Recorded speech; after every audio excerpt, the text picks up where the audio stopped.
Para sa ating cheesy egg sandwich, gagamit ako ng 2 itlog. Tapos itimpalahan ko lang ito ng salt at pepper.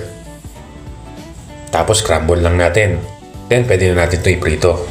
Then sa isang pan, naglagay lang ako mantika. Pwede rin dito butter or margarine. Tapos buhos na natin dito yung in-scramble nating itlog. Set lang natin to into low heat para hindi masunog yung ating itlog. Tapos ilagay na natin yung tinapay dun sa ibabaw. Then takpan natin for 1 minute para maluto din yung taas. And after 1 minute, flip naman natin to pakabila. Tapos naglagay nga pala ako dito ng mayonnaise. Then nalagay na natin yung ating cheese. Pwede kahit anong cheese, pwede rin yung grated.